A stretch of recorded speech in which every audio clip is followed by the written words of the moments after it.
નમસ્કાર, સમાચારોમાં હું છું આપની સાથે હિરલ મહેતા। રાજકોટમાં લોધિકા સંઘની ચૂંટણી અંગે મોટા સમાચાર। લોધિકા સંઘની ચૂંટણીમાં બળવો થાય તેવી શક્યતા। પાર્ટી મેન્ડેટ આપે તે પહેલા 7 ઉમેદવારોએ ભરી દીધા છે ફોર્મ। રાદડિયા જૂથના ગણાતા દાવેદારોએ પાર્ટીના મેન્ડેટ વગર જ ભરી દીધા છે ફોર્મ।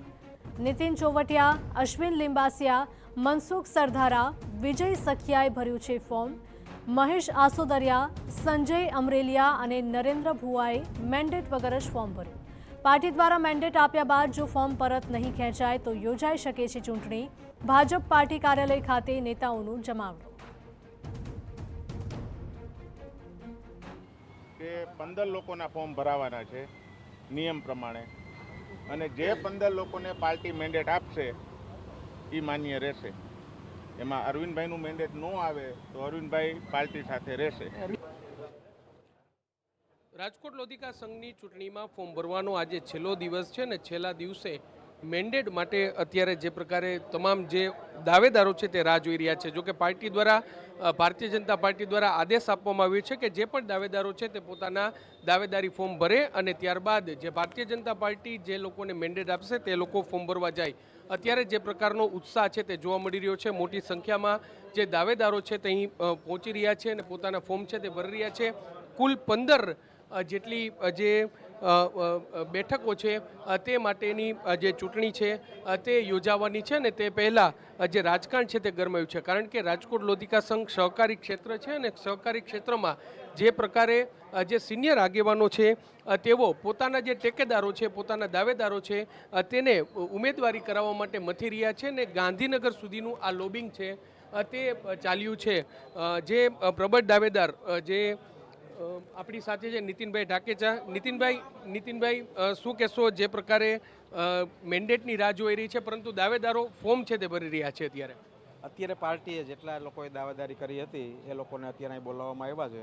જેમની દાવેદારી છે એમને અત્યારે ફોર્મ ભરવાની સૂચના છે અને પાર્ટી જે અત્યારે પાર્ટીના આગેવાનો આવશે અને જેમને સૂચના આપશે એમને ફોર્મ ભરવા જવાનું છે। એવું ચર્ચાય છે કે નીતિનભાઈ ઢાકેચા જે છે એની સામે અરવિંદભાઈ રૈયાણી છે, આ બંને ચેરમેન પદ માટે લડાઈ છે તે લડી રહ્યા છે અને બે મોટા નેતાઓ છે એમનો ટેકે એકબીજાને મળી રહ્યો છે। ના એવું કાંઈ છે નહીં। હું અરવિંદભાઈ બંને સાથે જ છીએ અને અત્યારે ચેરમેનની ચૂંટણી પણ નથી, અત્યારે તો બોર્ડના ડિરેક્ટરોની ચૂંટણી છે અને બોર્ડના ડિરેક્ટરોમાં અને બાકીની બધી રીતે અમે બધા સાથે છીએ।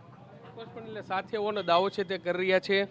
બાબુભાઈ નસીદ છે કે જેઓ ભાજપના સિનિયર આગેવાન છે। બાબુભાઈ શું કહેશો, સ્થાનિક સ્વરાજની આમ તો આ સંઘ છે તે 2 તાલુકા પૂરતો છે, 15 બેઠકો છે, પરંતુ ગાંધીનગર સુધી લોબિંગ થયું છે, રાજકારણ છે ને 1 બેઠક છે એમાં તો પાર્ટીનું મેન્ડેટ આવે પહેલાં ફોર્મે ભરાઈ ગયું છે। નહીં એવું કાંઈ છે નહીં। પહેલાં નિરીક્ષકો દ્વારા સેન્સ લેવાની છે, એના આધારે જિલ્લામાં અને પ્રદેશમાં બેઠકો થઈ છે અને જે પ્રમાણે ઉપરથી મેન્ડેટ આવે એ લોકોને ફોર્મ ભરવાના છે ને એ પાર્ટીના ઉમેદવારો ગણાશે। આટલી જ વાત છે, બાકી કોઈ જૂથવાદ નથી, કોઈની સામે નથી। આ બધું વાતો ખોટી છે। ખોટી હોય તો એક જે બ્લોક છે, એક બ્લોકમાં પાર્ટીનું મેન્ડેટ આવે એ પહેલાં ફોર્મ ભરાઈ ગયું છે। કોઈ વ્યક્તિગત હોય એને ભર્યું હોય, બાકી પાર્ટીના મેન્ડેટ સિવાય જે ભરશે એ તો બળવાખોર હોય ને। એમ કોઈ પાર્ટીના મેન્ડેટ આવે એ પાર્ટીનો ઉમેદવાર। સામાન્ય રીતે સમરસ થતી આ ચૂંટણી છે, બિનહરીફ થતી આ ચૂંટણી છે, શું લાગે છે કે આ વખતે આમાં ચૂંટણી થાય એવું?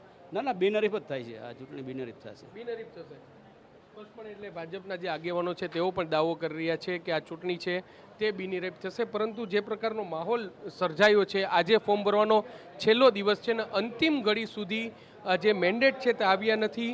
જે પ્રકારે ચર્ચાઓ થઈ રહી છે કે જે સહકારી ક્ષેત્રના આગેવાન જયેશ રાદડિયા અને સાથે સાથે પ્રદેશ ભાજપના મહામંત્રી પ્રશાંત કોરાટ છે, આ બંને છે તે પોતપોતાના ટેકેદારો છે, તેમની સાથે રહેલા લોકો છે તેમને ગોઠવવા માટેના એક પ્રયાસો છે તે કરી રહ્યા છે। એક તરફ અરવિંદ રૈયાણી છે કે જેઓ નરેન્દ્રસિંહ જાડેજા આપણી સાથે પૂર્વ ચેરમેન છે। બાપુ, સમરસ થતી આ ચૂંટણી છે, આ વખતે ચૂંટણી થશે, શું માનો છો તમે એવું? ના, ચૂંટણી એટલા માટે નહીં થાય કે હમણાં મેન્ડેટ પ્રક્રિયા આ વખતે બહુ ઝીણવટભરી રીતે કરી છે અને ચારણીની જેમ ચાળીને ઉમેદવારો પસંદ કર્યા છે અને બધા લોકોએ કીધું છે, બધા નેતાઓએ કીધું છે, બધા કાર્યકરોએ પણ કીધું છે કે પાર્ટીનો જે આદેશ આવે એ અમને શિરોમાન્ય રહેશે। એટલે હું નથી માનતો કે કોઈ પણ જગ્યાએ મેન્ડેટમાં વાર લાગી રહી છે એટલે અંતિમ ઘડીનું લોબિંગ થતું એવું લાગે? એ તો એક ચૂંટણીની પ્રક્રિયાનો ભાગ છે। કંઈ પણ એવું થાય તો એમની માટે ક્યાંક મામલો ગૂંચવાણો એવું તો લાગે છે. જરાય નહીં, પ્રિકોશન આ લેવા જ પડે. દરેક પાર્ટી લેતી હોય છે અંતિમ ઘડીએ જ મેન્ડેટ આવતા હોય, જેથી શું છે કે ક્યાંય કોઈ એવી અમુક બાબતને અવકાશ ન રહે. પણ એટલે નરેન્દ્રસિંહ જાડેજા તેઓ પણ દાવો કરી રહ્યા છે. તેઓ રાજકોટ લોધિકા સંઘના પૂર્વ ચેરમેન છે અને ચૂંટણી છે તે સમરસ થશે તેવો દાવો છે તે થઈ રહ્યો છે. પરંતુ જે ચર્ચાઓ થઈ રહી છે ને જે મેન્ડેટ આવવામાં જે વાર લાગી રહી છે તેના કારણે જરૂરથી રાજકોટ લોધિકા સંઘ ભલે 2 તાલુકા પૂરતો આ સંઘ હોય, પરંતુ તેમનું સ્થાનિક રાજકારણ છે તે ગાંધીનગર સુધી અત્યારે તેમાં માહોલ છે તે જોવા મળી રહ્યો છે ને છેલ્લી ઘડીનું લોબિંગ છે તે ચાલી રહ્યું છે. ત્યારે જોવાનું રહેશે કે આ મેન્ડેટ છે તે ક્યારે આવે છે. એટલું જ નહીં, પરંતુ મેન્ડેટ આવ્યા બાદ આ ચૂંટણી સમરસ થશે કે પછી ફરી એકવાર જે રાજકોટ લોધિકા સંઘમાં આ ચૂંટણી યોજાય છે. કેમેરા પર્સન ભાવેશ લશ્કરી સાથે મોહિત ભટ્ટ, TV9 રાજકોટ.